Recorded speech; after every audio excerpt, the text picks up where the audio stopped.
Hello everyone, welcome to Thursday. Today I want to begin by presenting another one of my rather grand titles to you.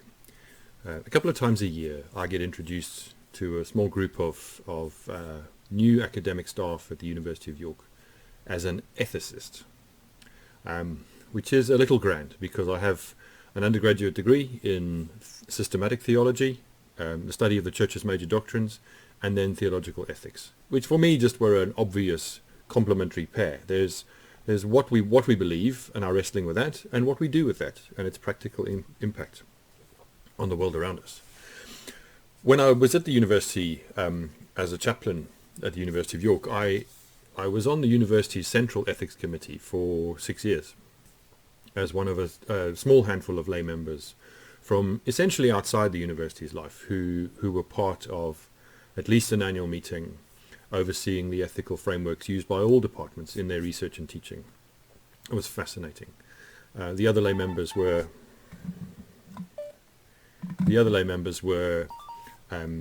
people like the sitting Crown Court judge in York and currently I think still the chair of our local NHS trust. It was a wonderful room of people to be in. I also sat on a very specific ethics committee that oversaw all research involving animal subjects in the biology department, which again was a huge learning curve for me, and very reassuring actually, whatever my or your feelings are about animal-based research in terms of the rigor of care and the questions asked about the welfare of animals in that environment, as well as the kinds of research that were being done. So a couple of times a year, I still take part in, it's called a PG CAP program, Postgraduate Certificate for Academic Practice. It's the university equivalent of a PGCE in the UK. It's part of a diploma program that helps academics become good teachers, which isn't obvious, no matter how much their research and their academia has brought them into the position they're in. And we do a module on ethics, and myself and 3 other people present an afternoon of conversation and case studies around ethics. And one of the things I introduce as part of thinking about ethics as a theme is the trolley bus problem, which you may have come across, you may not have. It's a very old thought problem, and in philosophy and ethics. And it goes like this. So you're standing on the side of a track for a trolley bus, a tram, or a train, anything that that you want to have that's big and dangerous on a track. And you see a tram, a trolley bus, a train coming down a hill, out of control, towards you. The tram will carry on past you and enter a narrow cutting, and there are 5 people working on the line or standing around or, I don't know, having lunch or a picnic or whoever they are. There are 5 people who will unquestionably be killed by the trolley bus if it continues on its course. There is a siding, and in that siding there is just a single person sitting, having a cup of coffee and a fag maybe, who knows, having a bit of a break, and in front of you there's a lever for a set of points, and if you pull the lever, the trolley bus will not kill 5 people, it will kill 1 person. What do you do? And there's no right answer to the question, because it's a problem. It's a problem about not just how many people are killed, but about agency and the fact that you can do something to minimize that, but in doing that you actively cause the death of 1 person rather than simply tragically observe the death of 5 other people. You become involved if you throw the lever. I guess you become involved even if you don't, but at least you can say, I didn't do anything to cause the deaths. Whereas you would. So we have a bit of fun with that, and it is if you want to spend half a day or a week of your life on the internet looking at trolley bus memes and the way that problem gets unpacked in all kinds of ways, in all kinds of environments, then there's some rich fodder there. My 2 favorite variations of it are that the trolley bus coming down is heading towards a wagon crossing the road, which has got stuck. There's a truck crossing the tracks that has got stuck, and in the back of the truck in a crate are the last 5 female pandas in the world, and they'll all get killed. But if you throw the lever, the tram will divert but it will kill David Attenborough. I think that's quite amusing. The other one is of the trolleybus problem on an island. You're a vegan living on an island, and the trolleybus, if it continues, will smash at the end of the line into your entire vegan food supply, which is there to keep you alive for the rest of your life. You share the island with a chicken. If you pull the lever, you'll be fed for the rest of your life, but the tram will kill the chicken. It is something to kind of take lightly and joke about a bit, but it raises serious questions for us. The variation of it as well, there's another, is called the fat man on a bridge, where you're on a bridge overlooking the line and there's a really fat man standing on the bridge next to you. And if you throw the fat man off the bridge, and he will stop the train, and then the 5 people won't die. So there's no siding, there's just the fat man on the bridge. And it's not that we don't like fat people, that we want to throw them off a bridge, but he's not that he's fat enough to stop the train, it's just that it's going to take some effort to get him off the bridge. So this isn't just a gentle push, this is a proper manhandling of a human being over the bridge to stop the train. You're very committed to physically being involved in that. And what's quite interesting is that the research shows how the answer changes depending on how you phrase the question and how much agency people feel they are giving to that problem, and also what the nature of that agency is. Pulling a lever feels much more remote than throwing someone off a bridge, but is it really? Who can say? And that's the point. It's a way to get us thinking, and to get us thinking about how we make decisions about what's good and bad and right and wrong, how we choose between sometimes 2 equally important goods in the world or in our lives, where we must choose between them. So we're back to love your neighbor. Jesus saying love your neighbor as you love yourself, and asking in this context, what does that really mean? See, in the university's life, I think in most of academia's life, utilitarianism is the dominant sort of philosophical construct used to think about the value of academic research and the integrity of it. And utilitarianism bluntly says we should always do the thing that does the most good for the most people. Now, of course, that sounds wonderful. It sounds rational, logical, and easy. But the problem is that in choosing for the majority, you do choose against the minority. And this was brought home to me quite powerfully this morning and yesterday by a number of things. One of which is a little succession in South Africa's life on Facebook, as I read people's posts and comments, and also in this country's life in the same kind of vein, in America's life, in a number of ways. People asking how much the economy is worth sacrificing for lives, and how that graph gets drawn, you see, to the point where we can say these many lives are acceptable for that much long-term damage. I don't know how you begin to square that circle or make that kind of decision. But what I want to say this morning is that I know that there are people who have to make those decisions. Just this week, I saw the obituary for an American senior nurse, a woman who's served as a frontline nurse in all kinds of incredibly traumatic environments for a long time, who took her own life, having become deeply secluded. She was working in New York in one of the hospitals.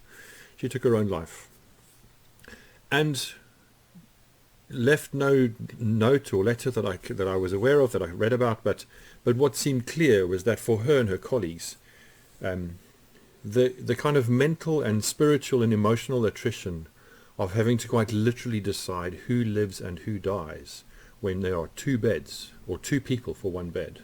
There are 2 sets of lungs for 1 respirator.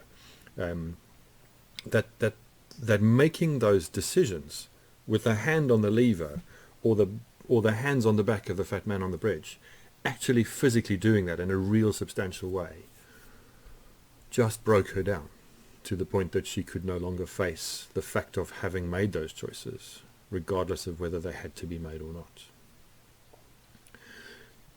This morning also there's a photograph in some of the newspapers of Boris Johnson sort of bounding up the stairs in Downing Street with a massive smile on his face. And a few commentators saying, how dare the Prime Minister be happy and so jolly on a day like today, in a situation like we're in. And there's been a lot of scrutiny in the last week or so of the government's handling of coronavirus. Historically, in the beginning stages of it, historically now just means January, doesn't it? And even right through to the present moment. Now, I get it. I'm not a Boris Johnson fan. I don't really like his politics. I don't find him trustworthy. Those are my opinions, based on what I've seen and heard and listened to and paid attention to as part of coming to that decision. But the man has survived what clearly was maybe more than we will ever know, a life or death moment in his own physical health with the coronavirus infection. He also yesterday became a dad. Now again, we might speculate or tut or roll our eyes or just be a bit dubious about his responsibility as a politician, his track record as a parent, if that's any of our business. But for someone who is alive, having had the deep scare of looking death in the face, and who's just become a father on the back of that, why can't the man smile? Why can't he be happy?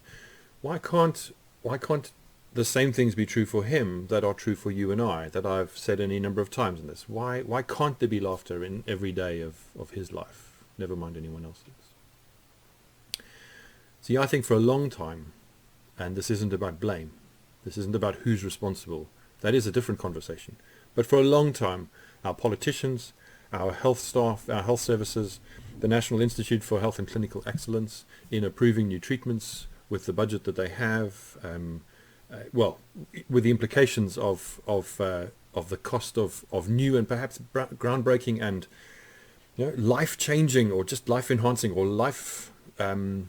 life-extending treatments that come our way through new research. That making a decision about whether to approve those for local NHS trusts to decide whether they will invest in those is a very fraught thing. I know doctors. I have spoken to medical staff over many years, and not just them, but those who are these kind of much maligned managers within the NHS in our country, who are having to make those hard decisions between their coffee break in the morning and their lunch, and go home with the fact of having decided that in this case or that case, with this drug or that drug, the additional however many tens of thousands of pounds it might cost to give someone 6 months more of their life with their loved ones cannot be deemed to be responsible within the constraints of the money we have. Thank God I don't have to do that. I don't know how I would do that. But there are people who every day are having to put their hands on the lever and decide how many people die and who they are and which direction the trolley bus goes in. And I want to this morning say something about the unacceptability of that. That we put ourselves in a position as a country, as a nation, as a culture, as a civilization, and we create situations where people have to decide things like that and live with the consequences. We have been through how many cycles in the last while, and we will go through again next Friday in the 75th anniversary of VE Day. Another cycle of remembering of the way that our country in the world, on at least 2 extended occasions, went to war and put people, commanding officers, local, put everybody in a position, maybe unavoidably, of having to make impossible decisions that have left long-term scars and damage. It happens in the medical world, it happens in the military, it happens in politics. People have to say yes or no to the fact of other people's safety or survival. And I don't want to be naively idealistic, but that's just become normal for us, or has just stayed normal for us for such a long time. I don't know how we move beyond that, but it remains the case that our doctors, our nurses, our firefighters, we're quite quick to categorize people into a at this time into those who are most important frontline workers, perhaps. But there are so many people who do such important things that are fundamentally unfair and who are paid poorly for that. And again, it's not even about the money, but about the fact of forcing the choice. And that choice will always be there. There's not unlimited money to spend on medical treatments, on cures, on drugs, on regimes that may be of limited value when you step back from them, but are deeply, deeply valuable for those who ask for another 3 or 4 or 5 or 6 months or year with their child before they die. Either them or the child. So, it isn't simple. And part of what has riled me these last weeks is the way that so many people seem to think that we can still reduce these very complex questions about who we are and how we make these decisions to a simple binary of doing this or doing that, of making this mistake or that mistake, or of valuing this more than that, of being unequivocally in one corner or another when the world is much more complex than that, and our lives are much more complex than that as well. So would you pull the lever? The trolley bus is coming. 5 people die. 1 person dies. Either way, you're a damaged spectator, or you're a damaged participant in the decision. It's going to happen. The world is happening around us, and we take part in it.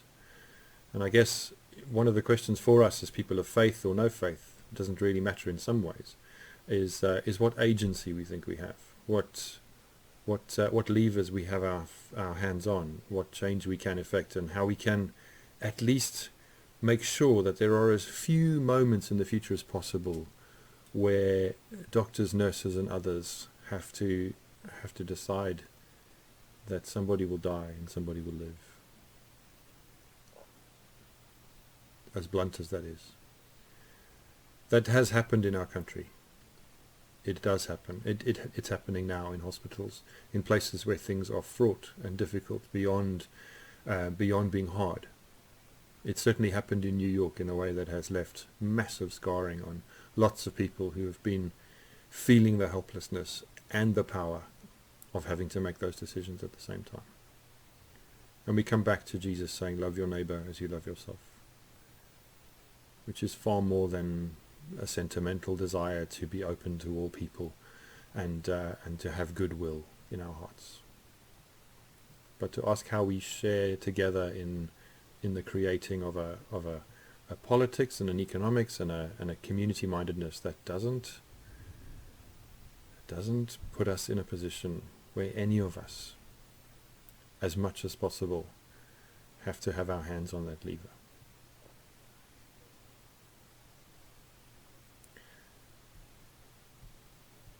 I'm desperately sad for everyone who's died and for those who as healthcare workers have died, and of course we applaud them. I hope that our government and every government in the world is going to take incredibly seriously the post-traumatic stress that will come inevitably for many of those people as they face the consequences of the things they've had to do and decide, and the way that they've taken that home with them and just carried on for too long, however long this takes. And I hope that as a society we become more compassionate and kind. We become more open and helpful. We become less judgmental. Our arguments become more mature and more nuanced than they have been. This is turning into a bit of a rant, so I'm gonna stop in a moment. But I'll leave you with the trolley bus problem. I'll leave you with that. I'll leave you with a Prime Minister who today is happy he's alive and is a dad again. I leave you with an American nurse who's taken her own life because most likely she's had to do things that she cannot live with in herself any longer as part of her oath to love and to care and to protect and to serve. We'll talk about evil another time, how much of that is personal, how much of that is structural and systemic. But today I'll just leave you with a trolley bus problem with David Attenborough, the Pandas, if you want a bit of light relief, with the chicken or your vegan food supply, if that's what tickles your fancy, or any of the other great memes out there that are about that particular problem. And I've gone on a bit today, but I think this really matters, and I hope that it matters to you, and I hope together we can think and act and pray towards a different kind of society where we don't have to make these kind of decisions nearly as much as we do at the moment. Decide who's worth it and who isn't. Have a good day. Cheers.